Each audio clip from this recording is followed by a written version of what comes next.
આયા લડાયું ચાલે છે કામ અને ક્રોધની ને લડાવે છે મમતા અને મોહ. આ મારો બાપ છે, આ મારો દીકરો છે, આ મારો ભાઈ છે, આ મારી બેન છે, આ મારા કાકા છે. કોઈ કાકા નથી, બધા પાકા છે દુનિયામાં. કઈ કાકા એ બુચ ભાઈ ભતીજાને મને દાખલા છે. આ દુનિયામાં આપણું કોઈ છે એવું આપણા મગજમાં હોય તો કાઢી નાખ. હું દાખલો આપું તમને, એવું નથી કે હું કહું તમે માની લો. એમ આપણું દુનિયામાં કોઈ નથી. દાખલો આપું તમને કોરાનો. નાનો એવો કોરાનો આવ્યો, પોતાના બાપે દીકરાને કીધું તું સુરત થી આયા નો આવ તો અમે મરી જઈશું મોતની બીકમાં. પોતાની માએ દીકરીને કીધું તું અમદાવાદ થી આયા નો આવ તો અમે મરી જઈશું. સાહેબ, બાપ મરી ગયો, દીકરો અગ્નિદાહ દેવાનો ગયો, માં મરી ગઈ, દીકરી કાંઈ ના કોરોનામાં. એક નાનો આવું મોત આવ્યું સાહેબ, પોતાના પરિવાર નોખા પડી ગયા. ડર, મોતના ડરથી બાપ ભૂલી ગયા, માં ભૂલી ગયા, કાકા ભૂલી ગયા. આટલી વાર લાગે એટલે આ મગજમાંથી કાંઈ મને એક ભાઈ કહેતા હતા, મને કે ગુબા તમે એટલું બધું ભેગું કરીને જાઓ તમારા પરિવાર વાહે કે તમે મરી જાઓ તો તમારા પરિવારને લાંબો હાથ ન કરવો પડે. તમારો એવો સમય ચાલી શકું બા. તારે મેં કીધું તું હું એટલું બધું ભેગું નહીં કરું. કે કા કીધું ગયા જન્મમાં મારો એક પરિવાર હતો. હું બહુ કમાણો હોય છું, બહુ મારા પરિવાર પાછળ મેં મૂક્યું હોય છે. મારું હું મરી ગયો હોય છું, મારી પાછળ મારો પરિવાર બહુ રોયું હોય છે. મને યાદ નથી. આ બીજો પરિવાર મારો આવ્યો.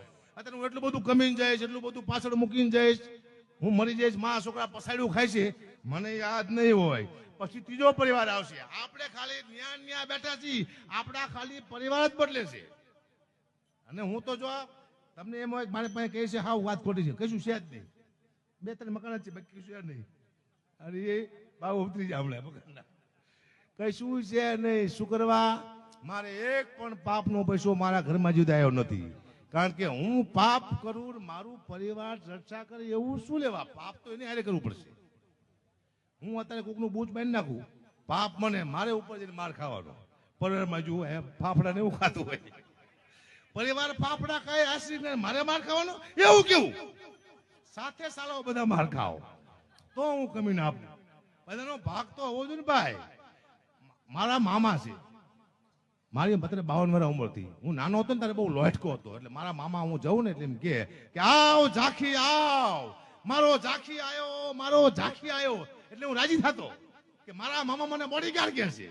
હમણાં હું 6 મહિના પહેલા ગયો તોય મારા મામાએ કીધું મને કે આવ ઝાંખી આવ, મારો ઝાંખી આવ્યો, મારો ઝાંખી આવ્યો. 15 દી પહેલા મેં વાંચ્યું કાગવાણીના બીજા ભાગમાં ઝાંખી એટલે રાક્ષસ થાય. બોલો, મારા મામા મને બાળ નથી રાક્ષસ કે ખબર નથી પડતી કોને કોણ શું કહી જાય. દુઃખની વાત છે પણ કરવી પડશે ભયાનક. પણ સમય જીવા જેવો છે. આ શું કરવા? આટલા યુગ મેં જોયા, એમાં હું કોઈ યુગને ખરાબ નથી કહેતો. સતયુગમાં અને કળિયુગમાં, દ્વાપર, ત્રેતાયુગમાં, કળિયુગમાં ફેર શું સાહેબ? તમે જુઓ, આવી સતયુગમાં લાઈટો નહોતી, આટલા માણા ભેગા થતા નહીં, આવા અવાજ ઉડતા નહીં, આવા સ્ટેજ હતા નહીં, આવા લોકો ધર્મમાં માનતા નહીં, આટલો બધો પૈસો ભેગો કરીને મંદિર કોઈ બનાવતું નહીં. આવું સતયુગમાં નહોતું. વચન માટે મરી જાવું. પોતાની પત્ની તારામતી એમ કે મારા દીકરાને મારે બારવો છે તો પોતાનો બાપ પૈસા માંગે છે. હરિચંદ્ર રાજા કે મફતમાં નહીં બારવા દો, બાપ પૈસા માંગે છે દીકરાને બારવાના વચન માટે થઈ. અત્યારે કોઈ એમ કે મારો બાપ મરી ગયો છે ગરીબ માણસ, તો લોકો લાકડા લઈ આપે છે. તો યુગ તો સારો છે. દાદા બેઠા હોય, કાકા બેઠા, આખું પરિવાર બેઠું હોય અને પોતાની પુત્ર વધુ દ્રૌપદીના હાડીના છેડા ખેંચાતા હોય, તેથી ભણનો દીકરો કોઈ બોલી નતો શકતો. અત્યારે આપણી દીકરી સામે કોઈ લાંબી આંગળી, લોકો આંગળી કાપી નાખે છે. તો આ યુગ હારો તો છે. મજા આવે શું લેવા? 50 વર્ષ પહેલા એમ કહેતા હતા કે એક મોબાઈલ આવશે, એમાં આપણે અમેરિકા વિડીયો કોલમાં વાત કરશું તો લોકો માનવા તૈયાર નહોતા કે એવો મોબાઈલ આવે જ નહીં. અને મારો દીકરો આવ્યો. આપણે વિડીયો કોલમાં અમેરિકા વાત કરી છે. હજી તમે 50 વર્ષ જવા દો, હજી એવો મોબાઈલ આવશે, ટેબ્લેટ. તમે અમેરિકા વિડીયો કોલમાં વાત કરતા હશો ને પૂછશો શું કરે કે ટોપરા પાક ખાવું. મને આપને બક્ષાનો બારો આવશે મોબાઈલ માંથી. તમે નહીં માનો શું લેવા? તમે કોઈ 50 વર્ષ પહેલા નહોતા માનતા. આ દુનિયા થાય પછી માને છે, પેલા નથી માનતી. વળી પાછો મોબાઈલ આમ અમેરિકા કરશે કે શું કરે કે પીવા બેઠો છું. મને આપને બક્ષાનો ગ્લાસ બેઠ. આવું ઓનલાઈન થઈ જવાનું છે. તમે કોઈને માનો મને ખબર પડી જશે. ખતરનાક યુગ આવી રહ્યો છે. જો આનંદ, આ તમે બેઠા છો જાવે મારે ભાઈ નિલેશભાઈ કેજો કેટલું બોલવાનું મારે. એ ભાઈ બરોબર બોલું છું ને? વાહ, આમ જો હું બોલીને ખાઈ કરું છું, મારું ધ્યાન રાખજો. જો ધ્યાન એટલે શું છે? હું ઉપડી ગયો હોય તો ધ્યાન આપજો એમ ઘરે, કારણ કે હું ઉપડવા જાય, કારણ કે મારે નેતા નથી બનવાનું, માહિતી વહેતા થવાનું દુનિયામાંથી વહેલા હેરે.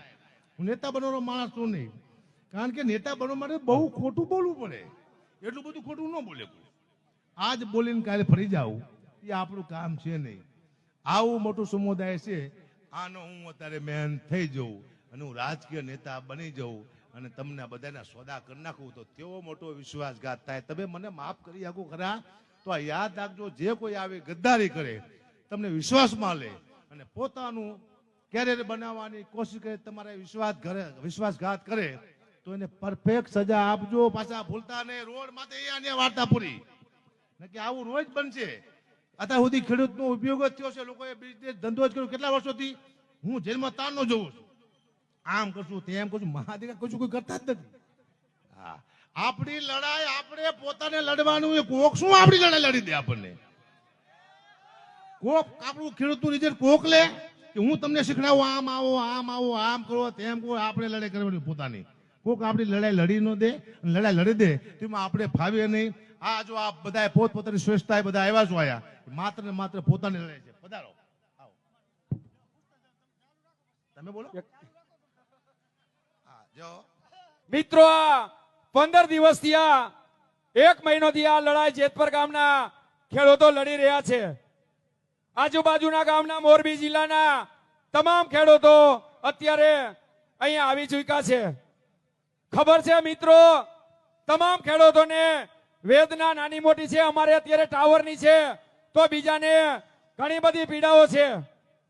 આ જંગની અંદર એક સાથે લડવું પડશે, નકર અદાણી હોય સરકાર હોય કોઈ ઝૂકવાની નથી.